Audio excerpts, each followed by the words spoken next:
रौदा के तनिको धड़के ना पड़ेला।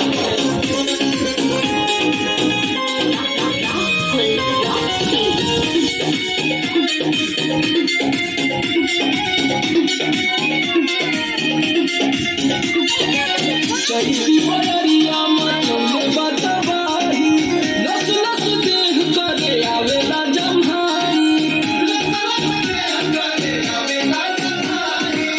चैती बयरिया मचौले बतवाही, लस लस देह करे आवेला जम्हाई। कैसे बताई कैसे जाके दुख अपन राजा हम बखानी। आज कैसे जाके दुख अपन राजा हो बखानी। यौ हो जैसे जुए महुआ राजा जुए मोर जवानी। जैसे जुए महुआ राजा जुए मोर जवानी।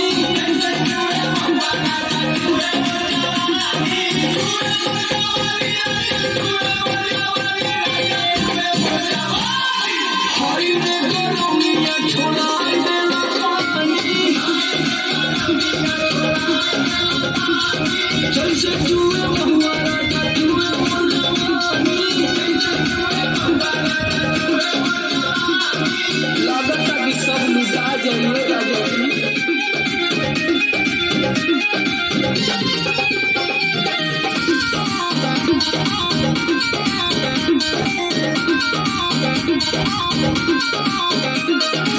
शहर में राजा तरफ ड्यूटी, सगरो बिगड़ जाता हमरो ड्यूटी। शहर में राजा तरफ ड्यूटी, सगरो बिगड़ जाता हमरो ड्यूटी। नाश होता राजा जी। और सुनील समार का बताई परेशानी। और सुनील समार का बताई परेशानी। रउआ बुझाते नइखे जैसे जुए महुआ राजा जुए मोर जवानी। जैसे जुए महुआ राजा जुए मोर जवानी।